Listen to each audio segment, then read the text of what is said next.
Hello guys, എൻ്റെ പേര് Shibin. Edtech സ്പോർട്ടിന്റെ പുതിയൊരു അധ്യായത്തിലേക്ക് എല്ലാ കൂട്ടുകാർക്കും സ്വാഗതം. അപ്പൊ നിങ്ങൾ വിചാരിക്കുന്നുണ്ടാവും, എന്താണ് ഞാൻ ഈ ബോക്സിൽ നിങ്ങളെ കാണിക്കാൻ കൊണ്ടുവന്നിരിക്കുന്നത്? സർപ്രൈസ് ഉണ്ടാവുമല്ലോ. അപ്പോൾ വേറൊന്നുമല്ല, ഇന്ന് നമ്മളൊരു ചെറിയൊരു ക്രാഫ്റ്റ് വർക്ക് ചെയ്യാൻ പോവുകയാണ്. എന്ന് വെച്ച് കഴിഞ്ഞാൽ, നമ്മൾ ഇപ്പോൾ വീട്ടിൽ ഇരിക്കുമ്പോൾ ഫോണിൽ സിനിമ കാണുന്നു. അപ്പോൾ നമ്മൾ വിചാരിക്കും, ചില സിനിമകൾ കാണുമ്പോഴത്തേക്ക് ഇത് തിയേറ്ററിൽ പോയി കാണാനുള്ള പടമായിരുന്നു, അല്ലെങ്കിൽ ഒരു ബിഗ് സ്ക്രീനിൽ കാണാനുള്ള പടമായിരുന്നു. ആ ഒരു സൗണ്ട് ടെക്നോളജി എല്ലാം എൻജോയ് ചെയ്തു. അപ്പോൾ അതിനൊരു ചെറിയൊരു പ്രതിവിധി എന്ന നിലയ്ക്ക് ഒരു വീട്ടിൽ എങ്ങനെ ഒരു ചെറിയൊരു പ്രൊജക്ടർ ടൈപ്പ് ഉണ്ടാക്കാമെന്നാണ് ഇന്ന് ഞാൻ നിങ്ങളോട് ചർച്ച ചെയ്യാൻ പോകുന്നത്. അപ്പോൾ അതിന്റെ കമ്പോണൻസ് ആണ് ഈ ബോക്സിനുള്ളിൽ. അപ്പോൾ നമുക്ക് വീഡിയോയിലേക്ക് കിടക്കാം. അതിന് മുമ്പായി എന്റെ ചാനൽ ആദ്യമായിട്ടാണ് നിങ്ങൾ കാണുന്നതെങ്കിൽ സബ്സ്ക്രൈബ് ചെയ്യുക, ബെല്ലൈക്കൺ ഒന്ന് എനേബിൾ ചെയ്ത് വെക്കുക. അപ്പോൾ ഞാൻ അപ്ലോഡ് ചെയ്യുന്ന വീഡിയോ നിങ്ങൾക്ക് ഇൻസ്റ്റന്റായിട്ട് കാണാൻ സാധിക്കുന്നതാണ്. വീഡിയോ ഇഷ്ടപ്പെട്ട ലൈക്ക് ചെയ്യുക, കൂട്ടുകാർക്കൊക്കെ ഷെയർ ചെയ്ത് കൊടുക്കുക. അപ്പൊ നമുക്ക് നേരിട്ട് വീഡിയോയിലേക്ക് കിടക്കാം.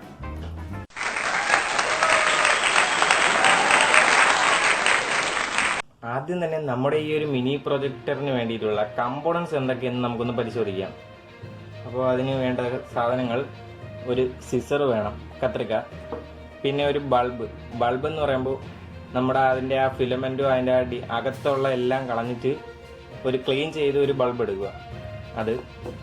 പിന്നെ ഒരു സെല്ലോ ടേപ്പ്, ഒരു ബോക്സ് എന്ന് പറയുമ്പോഴത്തേക്ക് ഈ നമ്മുടെ ഷൂ അതിൻ്റെ പെട്ടിയാവാം. ഇപ്പം ഞാനിവിടെ എടുത്തേക്കുന്നത് വീട്ടിൽ വാങ്ങിച്ച ഒരു സ്റ്റെബിലൈസറിന്റെ ഒരു ബോക്സാണ് ഞാനിപ്പോൾ എടുത്തിരിക്കുന്നത്. ആദ്യമായിട്ട് നമ്മൾ ചെയ്യേണ്ടതെന്ന് വെച്ച് കഴിഞ്ഞാൽ, നമ്മൾ എടുത്തു വെച്ചിരിക്കുന്ന ആ ഒരു ബൾബ്, ആ ബോക്സ് ഇതേ ഒരു അറേഞ്ച്മെന്റിൽ പ്ലേസ് ചെയ്ത് വെച്ചിട്ട് അവിടെ മാർക്കർ കൊണ്ടൊന്ന് അടയാളപ്പെടുത്തുക. അത്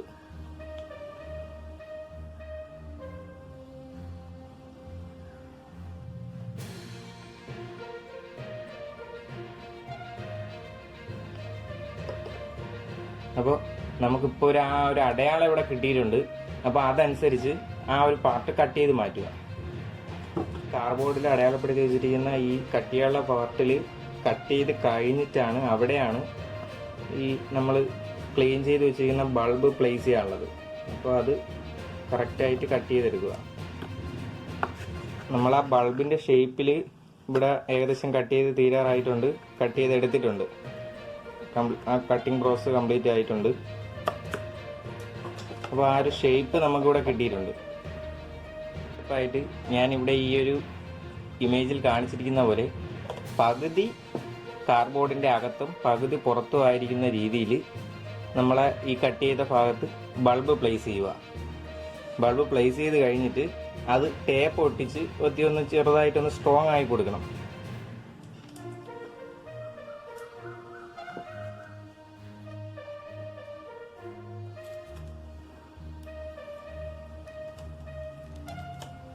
ഒട്ടിച്ച് ടൈറ്റൻ ചെയ്ത് കൊടുക്കുകയാണ് ചെയ്യാനുള്ളത്. സോ ഒട്ടിച്ചപ്പോൾ ഒന്ന് ഇളവിയൊക്കെ കഴിഞ്ഞ് വന്നു. അപ്പോൾ രണ്ടാമത്തെ സൈഡ് കൂടെ ഒട്ടിക്കുമ്പോൾ ശരിയാകുമെന്ന് നമുക്ക് പ്രതീക്ഷിക്കാം.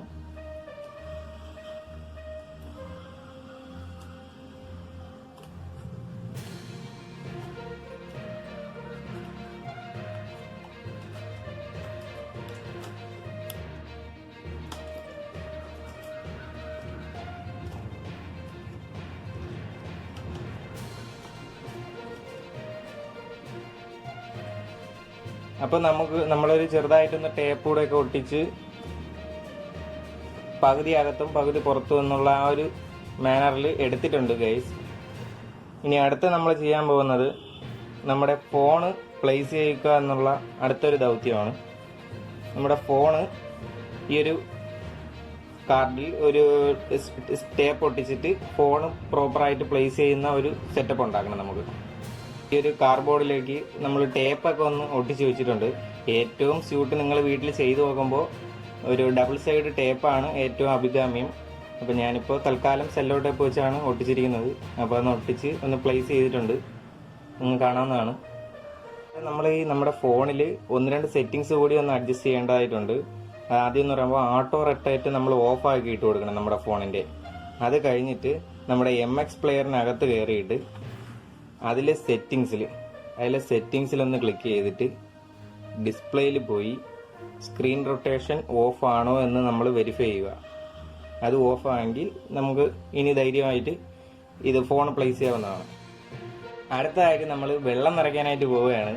അപ്പോൾ അന്നേരം ഈ ഒരു ഫോണൊന്ന് തൽക്കാലത്തേക്കൊന്ന് ദൂരോട്ട് മാറ്റി വയ്ക്കുകയാണ്. ഫോണിൽ വെള്ളം വീണാൽ പണി കിട്ടുമല്ലോ നമുക്ക്. അപ്പോൾ നമുക്ക് ഇതിലോട്ട് വെള്ളം നിറയ്ക്കാം. ഞാനൊരു ഗ്ലാസ്സിലാണ് വെള്ളം ഇപ്പോൾ എടുത്തുകൊണ്ട് വന്നിരിക്കുന്നത്.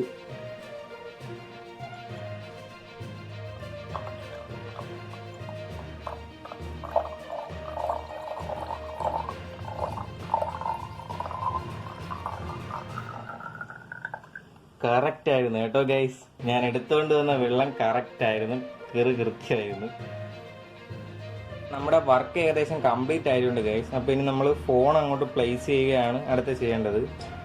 അപ്പോൾ നമ്മൾ ഫോണ് ഒരു വീഡിയോ ഓണാക്കി പ്ലേസ് ചെയ്യുന്നുണ്ട്.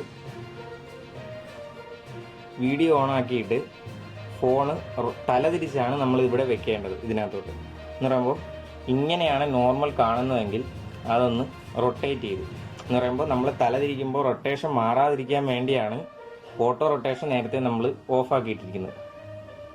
അപ്പോൾ ഇതിങ്ങനെ വെക്കുമ്പോൾ ചെറിയൊരു ഗ്യാപ്പ് വരുന്നുണ്ട്. അപ്പോൾ അതുകൊണ്ട് നമുക്ക് ഒന്ന് രണ്ട് കാർഡ്ബോർഡ് കഷ്ണങ്ങളൊന്നും ഇവിടെ സൈഡിലോട്ടൊന്ന് വെച്ച് കൊടുക്കാം. ഇവിടെ ഒരെണ്ണം വയ്ക്കുമ്പോഴും ചെറിയൊരു ലൂസുണ്ട്. അപ്പോൾ ഈ ഒരു പീസ് മറുവശത്തൂടെ നമുക്ക് വെക്കാം. ഇപ്പം നല്ല ഒന്ന് ടൈറ്റ് ആയിട്ടുണ്ട്. നമ്മുടെ ഈ ഒരു മിനി പ്രോജക്ടർ ഏകദേശം കംപ്ലീറ്റ് ആയിട്ടുണ്ട് ഗൈസ്. അപ്പോൾ നല്ല ടൈറ്റ് ആയിട്ടാണ് മൊബൈലും പ്ലേസ് ചെയ്തിരിക്കുന്നത്. അത് കണക്ക് വെള്ളം നിറച്ചുകൊണ്ട് എല്ലാ പ്രോസസ്സും കഴിഞ്ഞിട്ടുണ്ട്. അപ്പോൾ നമുക്ക് ഇതിൻ്റെ ഒരു ഡെമോ നിങ്ങളെ ഒന്ന് കാണിക്കുകയാണ് ഇതിനനുസരിച്ച് ചെയ്യേണ്ടത്. ഇപ്പോൾ പകൽ സമയമാണ്, ഞാൻ മാക്സിമം ഡാർക്കനായിട്ട് സെറ്റ് ചെയ്യാം.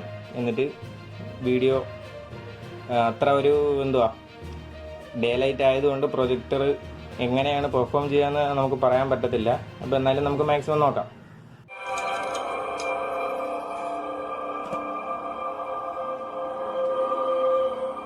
ആളെ തിരിച്ചറിയാതിരിക്കാൻ എന്റെ കണ്ണുകൾ കൂടി അവരെടുത്തു. ഏതോ ദ്രാവകം എന്റെ കണ്ണിലേക്ക് ഒഴിച്ചു. ഈ ഒരു മിനി ഹോം പ്രൊജക്ടറിന്റെ ഒരു ഔട്ട്പുട്ട് നമ്മൾ പ്രതീക്ഷിച്ചത്ര വന്നിട്ടില്ല. പിന്നെ നമ്മൾ യൂസ് ചെയ്യുന്ന ഫോണിന്റെ ക്വാളിറ്റിയും വീഡിയോ ക്വാളിറ്റിയും എല്ലാത്തിനും ഡിപ്പെൻഡ് ചെയ്യുന്നുണ്ട്. നിങ്ങളെല്ലാ കൂട്ടുകാരും ഒന്ന് വീട്ടിലൊന്ന് ട്രൈ ചെയ്ത് നോക്കുക. ചിലപ്പോൾ എന്നെക്കാട്ടി നല്ല രീതിയിൽ നിങ്ങൾക്ക് കിട്ടിയേക്കാം.